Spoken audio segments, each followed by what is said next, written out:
Selamat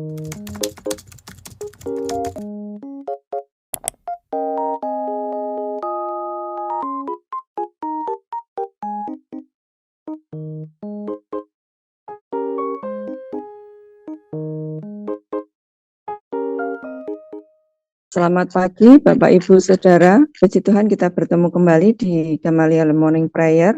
Kita akan kembali belajar dari kitab Keluaran pasal 29 ayat 1 sampai 46. Pasal ini berbicara tentang pentahbisan Harun dan anak-anaknya menjadi imam bagi Tuhan. Dipersilahkan. Inilah yang harus kau lakukan kepada mereka untuk menguduskan mereka, supaya mereka memegang jabatan imam bagiku. Ambillah seekor lembu jantan muda dan 2 ekor domba jantan yang tidak bercela, roti yang tidak beragi dan roti bundar yang tidak beragi, yang diolah dengan minyak, dan roti tipis yang tidak beragi, yang diolesi dengan minyak dari tepung gandum yang terbaik. Haruslah kau buat semuanya itu. Kau taruhlah semuanya dalam sebuah bakul, dan kau persembahkanlah semuanya dalam bakul itu. Demikian juga lembu jantan dan kedua domba jantan itu. Lalu kau suruhlah Harun dan anak-anaknya datang ke pintu kemah pertemuan, dan haruslah engkau membasuh mereka dengan air. Kemudian kau ambillah pakaian itu, lalu kau kenakanlah kepada Harun kemeja, gamis, baju efod, dan baju efod serta tutup dada. Kau kebatkanlah sabuk baju efod kepadanya. Kau taruhlah sorban di kepalanya, dan jamang yang kudus kau bubuh pada sorban itu. Sesudah itu kau ambillah minyak urapan, dan kau tuang ke atas kepalanya, dan kau urapilah dia. Kau suruhlah anak-anaknya mendekat, dan kau kenakanlah kemeja-kemeja itu kepada mereka. Kau ikatkanlah ikat pinggang kepada mereka, kepada Harun dan anak-anaknya, dan kau lilitkanlah destar itu kepada kepala mereka. Maka merekalah yang akan memegang jabatan imam. Itulah suatu ketetapan untuk selama-lamanya. Demikianlah engkau harus mentahbiskan Harun dan anak-anaknya. Kemudian haruslah kau bawa lembu jantan itu ke depan kemah pertemuan. Lalu haruslah Harun dan anak-anaknya meletakkan tangannya ke atas kepala lembu jantan itu. Haruslah kau sembelih lembu jantan itu di hadapan Tuhan, depan pintu kemah pertemuan. Haruslah kau ambil sedikit dari darah lembu jantan itu, dan kau bubuh dengan jarimu pada tanduk-tanduk mezbah, dan segala darah selebihnya haruslah kau curahkan kepada bagian bawah mezbah. Kemudian kau ambillah segala lemak yang menutupi isi perut, tumbai hati, kedua buah pinggang, dan segala lemak yang melekat padanya, dan kau bakarlah di atas mezbah.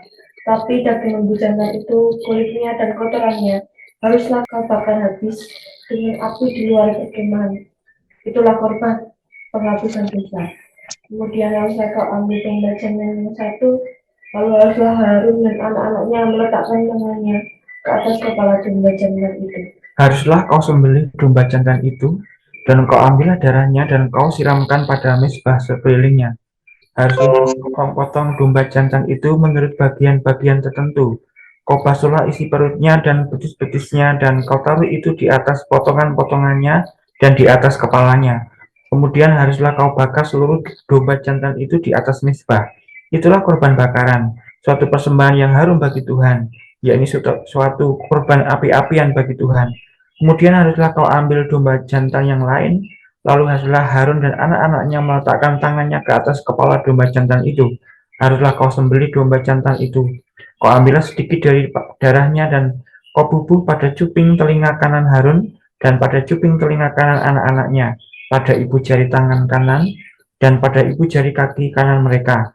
Dan darah selebihnya kau siramkanlah pada mezbah sekelilingnya. Haruslah kau ambil sedikit dari darah yang ada di atas mezbah dan dari minyak urapan itu, dan kau percikkanlah kepada Harun dan kepada pakaiannya, dan juga kepada anak-anaknya dan pada pakaian anak-anaknya.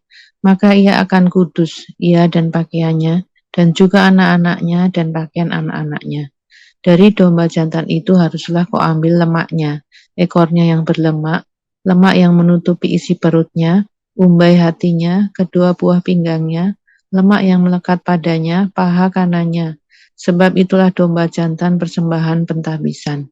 Kau ambillah juga 1 keping roti, 1 roti bundar yang berminyak, dan 1 roti tipis dari dalam bakul berisi roti yang tidak beragi, yang ada di hadapan Tuhan. Haruslah kau taruh seluruhnya ke atas telapak tangan Harun dan ke atas telapak tangan anak-anaknya.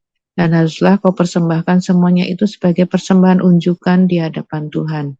Kemudian haruslah kau ambil semuanya dari tangan mereka dan kau bakar di atas mezbah, yaitu di atas korban bakaran, sebagai persembahan yang harum di hadapan Tuhan. Itulah suatu korban api-apian bagi Tuhan. Selanjutnya haruslah kau ambil dada dari domba jantan yang adalah bagi pentabisan Harun, dan kau persembahkan sebagai persembahan unjukan di hadapan Tuhan, dan itulah bagian untukmu. Demikianlah harus kau kuduskan dada persembahan unjukan dan paha persembahan khusus yang dipersembahkan dari korban jantan yang adalah bagi pentabisan Harun dan anak-anaknya. Itulah yang menjadi bagian untuk Harun dan anak-anaknya menurut ketetapan yang berlaku untuk selama-lamanya bagi orang Israel, sebab inilah suatu persembahan khusus, maka haruslah itu menjadi persembahan khusus dari pihak orang Israel, yang diambil dari korban keselamatan mereka, dan menjadi persembahan khusus mereka bagi Tuhan. Pakaian khusus kepunyaan Harun itu haruslah turun kepada anak-anaknya yang kemudian, supaya mereka memakainya apabila mereka diurapi dan ditahbiskan. 7 hari lamanya haruslah pakaian itu dikenakan oleh imam penggantinya dari antara anak-anaknya yang akan masuk ke dalam kemah pertemuan untuk menyelenggarakan kebaktian di tempat kudus. Domba jantan persembahan pentabisan itu haruslah kau ambil dan dagingnya kau masak pada suatu tempat yang kudus. Haruslah Harun dan anak-anaknya memakan daging domba jantan itu serta roti yang ada di dalam bakul di depan pintu kemah pertemuan. Haruslah mereka memakan semuanya itu yang dipakai untuk mengadakan pendamaian pada waktu mereka ditahbiskan dan dikuduskan. Tetapi orang awam janganlah memakannya, sebab persembahan kudus semuanya itu. Jika ada yang tinggal dari daging persembahan pentahbisan dan dari roti itu sampai pagi, haruslah kau bakar habis yang tinggal itu dengan api, janganlah dimakan, sebab persembahan kudus semuanya itu. Maka haruslah kau berbuat demikian kepada Harun dan kepada anak-anaknya, tepat seperti yang kuperintahkan kepadamu. Selama 7 hari haruslah kau tahbiskan mereka. Tiap-tiap hari haruslah engkau mengolah seekor lembu jantan menjadi korban penghapus dosa untuk mengadakan pendamaian, dan haruslah kau sucikan mezbah itu dengan mengadakan pendamaian baginya. Haruslah engkau mengurapinya untuk menguduskannya. 7 hari lamanya haruslah engkau mengadakan pendamaian bagi mezbah itu, haruslah engkau menguduskannya, maka mezbah itu akan menjadi maha kudus.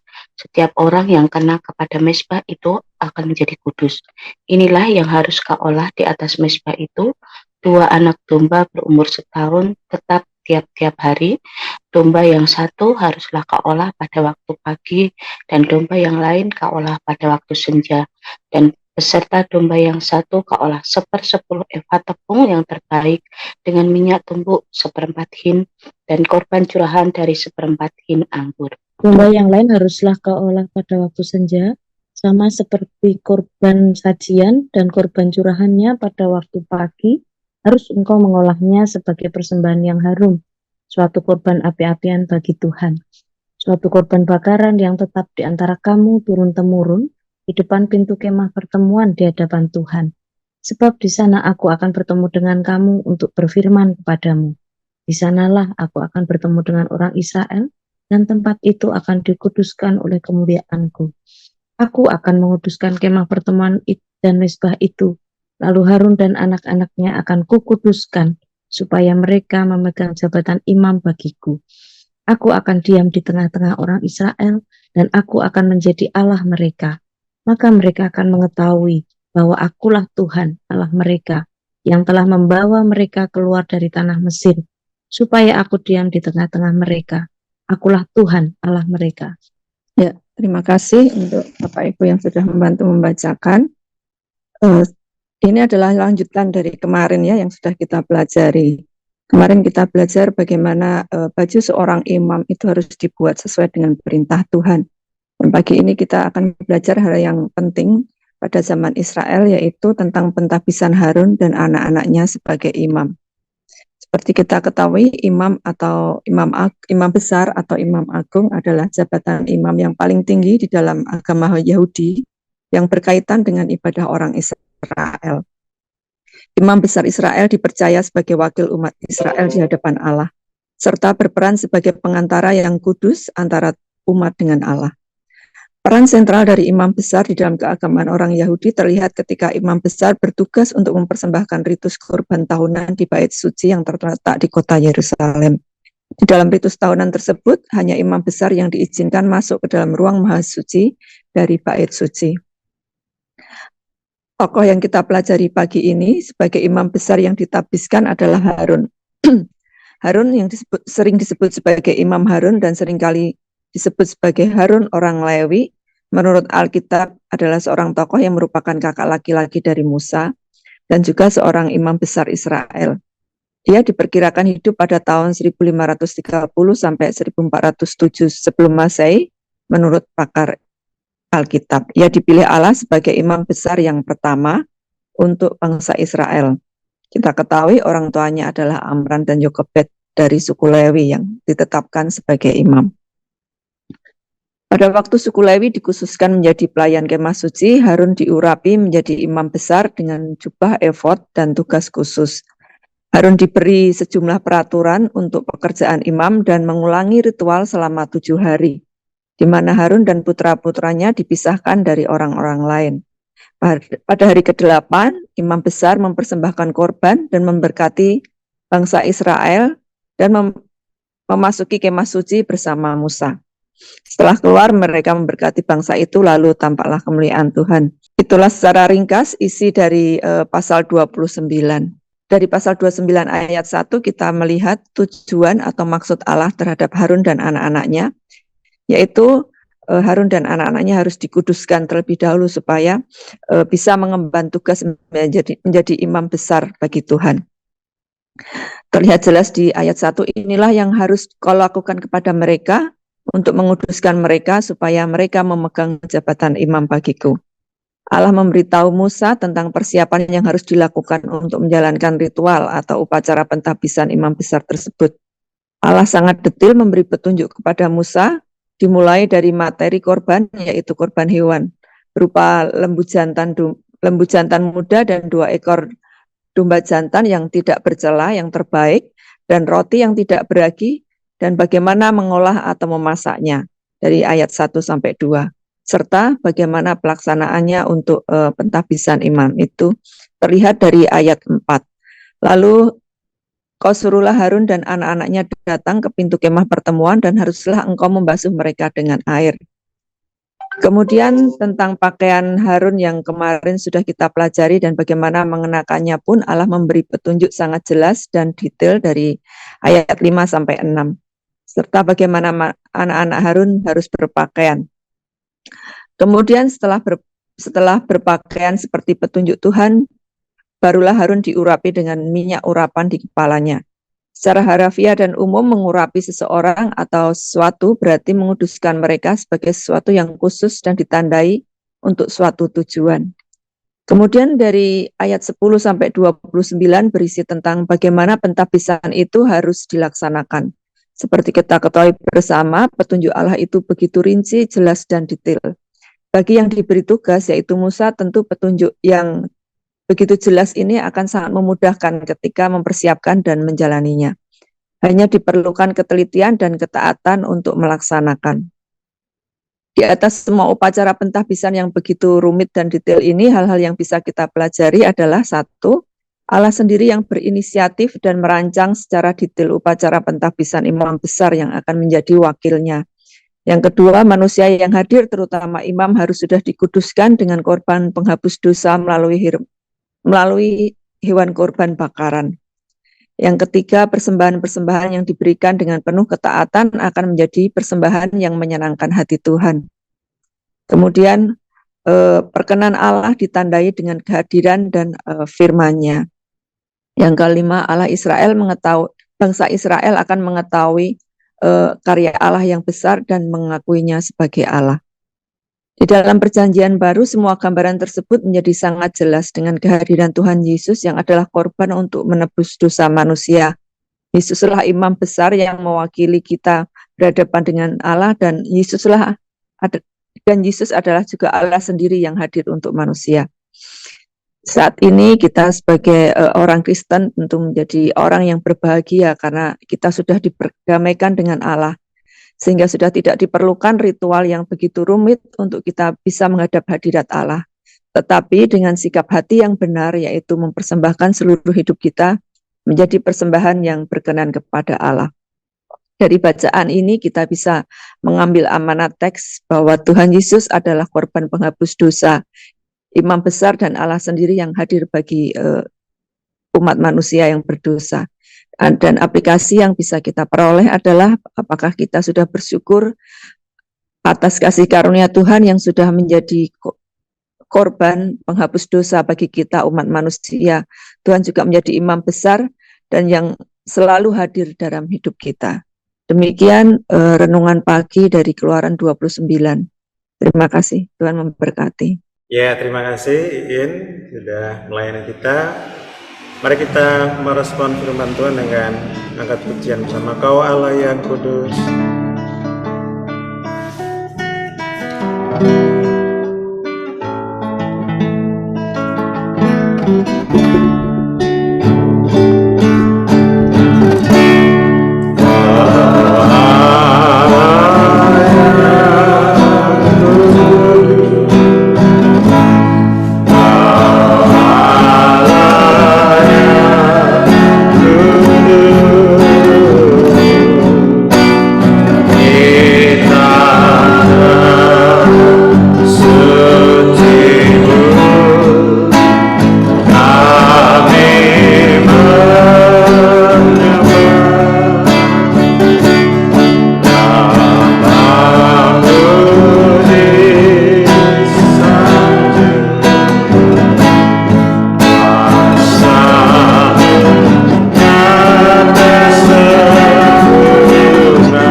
darah Yesus kita semua adalah imamat yang rajani, bangsa yang kudus, umat kepunyaan Allah untuk menghampiri Dia dan melayani Dia. Biarlah hidup kita untuk menyenangkan hati Tuhan. Mari kita bersyukur. Bapa dalam surga, kami bersyukur oleh karena Yesus Kristus kami semua diterima, diakui sebagai pemilik kepunyaan Allah, imamat yang rajani, bangsa yang kudus, umat kepunyaan Allah. Karena itu pakailah kami untuk maksud-Mu yang besar, bagi hormat dan kemuliaan nama-Mu. Kami memuji dan memuliakan nama-Mu. Kami berterima kasih untuk karya salib-Mu, untuk darah Yesus yang menyucikan, menguduskan kami, yang olehnya kami dilayakkan untuk menghampiri kekudusan-Mu. Terima kasih untuk semua berkat dan rahmat-Mu, karya penebusan-Mu. Sucikan, kuduskan kami semua untuk layak melayani Engkau sebagai imamat yang rajani. Dalam nama Yesus kami berdoa. Haleluya.